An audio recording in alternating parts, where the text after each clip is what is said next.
Hi guys, ನಾನು actually BMC performance air filter use ಮಾಡ್ತಾ ಇದ್ದೆ. ಇವಾಗ 25,000 ಕಿಲೋಮೀಟರ್ಸ್ ಇದು ನಾವು ಓಡಿಸಿದ್ದೀನಿ. ಅದಾದಮೇಲೆ ಇದರ ಅವತಾರ ನೋಡ್ಬೋದು. BMC ಏರ್ ಫಿಲ್ಟರ್ದೇ ಒಂದು ಕ್ಲೀನಿಂಗ್ ಕಿಟ್ ಬರುತ್ತೆ. ಅದಕ್ಕೆ ಒಂದು 2-3 ಸ್ಟೆಪ್ಸ್ ಇದೆ, ಈ ವಿಡಿಯೋದಲ್ಲಿ ಹೇಳ್ಕೊಡ್ತೀನಿ.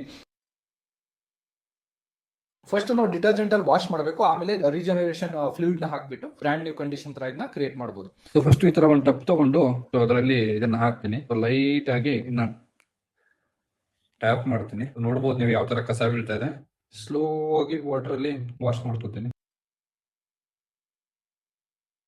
ಫಸ್ಟು ಈ ಡಿಟರ್ಜೆಂಟ್ ಏನಿರುತ್ತೆ ಈ ಬಾಟಲ್ ತಗೊಂಡು ಈ ಡಿಟರ್ಜೆಂಟ್ನ ಎಲ್ಲ ಕಡೆ ಸ್ಪ್ರೆಡ್ ಮಾಡಬೇಕು. ಸೊ ಗ್ರೀಸಿನೆಸ್ಸು ಅದೇನಿದೆಯೋ ಎಲ್ಲ ಡಸ್ಟ್ ಪಾರ್ಟಿಕಲ್ಸ್ ಎಲ್ಲ ಅದನ್ನ ರಿಮೂವ್ ಮಾಡುತ್ತೆ. ಡಿಟರ್ಜೆಂಟ್ ಹಾಕಿದ ಮೇಲೆ ಇದು 15 to 20 ಮಿನಿಟ್ಸ್ ಇದನ್ನ ಅದೇ ತರ ಬಿಡಬೇಕು. ಅದಾದ್ಮೇಲೆ ಇದನ್ನ ತೆಗೆದು ನೀರಲ್ಲಿ ವಾಶ್ ಮಾಡ್ಕೋಬೇಕು. ನೀವು ನೋಡ್ತಿದ್ರೆ ಯಾವ ತರ ಇದ್ರಲ್ಲಿರೋ ಎಲ್ಲ ಕೊಳೆ ಆಚೆ ಬರ್ತಾ ಇದೆ ಅಂತ. ಸೊ ಅದಾದ್ಮೇಲೆ ಇದನ್ನ ಸ್ವಲ್ಪ ನೆರಳಿರೋ ಕಡೆ ಇದನ್ನ ಡ್ರೈ ಮಾಡಬೇಕು. ಅಟ್ಲೀಸ್ಟ್ 1 ಓವರ್ ನೈಟ್ ಡ್ರೈ ಮಾಡಿದ್ರೆ ಸಾಕು. ಇದು ಕಂಪ್ಲೀಟ್ ಆಗಿ ಇವಾಗ ಡ್ರೈ ಆಗಿದೆ.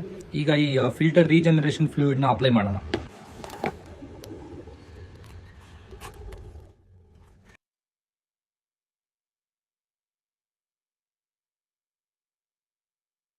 ಸೊ ಇವಾಗ ಮತ್ತೆ ಬೈಕಲ್ಲಿ ಫಿಕ್ಸ್ ಮಾಡಿ 25,000 ಕಿಲೋಮೀಟರ್ ತಲೆ ಬಿಸಿ ಇಲ್ದಂಗೆ ಓಡಿಸೋದು. ಎಲ್ಲೇ ಇರಿ, ಹೇಗೆ ಇರಿ, ಸದಾ ಖುಷಿಯಾಗಿರಿ. ಬೈಕ್ ಓಡಿಸ್ತಾ ಇದ್ರೆ ಹೆಲ್ಮೆಟ್ ಹಾಕೊಳ್ಳಿ, ಕಾರ್ ಓಡಿಸ್ತಾ ಇದ್ರೆ ಸೀಟ್ ಬೆಲ್ಟ್ ಹಾಕೊಳ್ಳಿ. ಇನ್ನೂ ತನಕ ನನ್ನ ಪೇಜ್ ನ ಫಾಲೋ ಮಾಡಿಲ್ಲ ಅಂದ್ರೆ ದಯವಿಟ್ಟು ಫಾಲೋ ಮಾಡಿ. ಅಷ್ಟೇ, ಬೈ.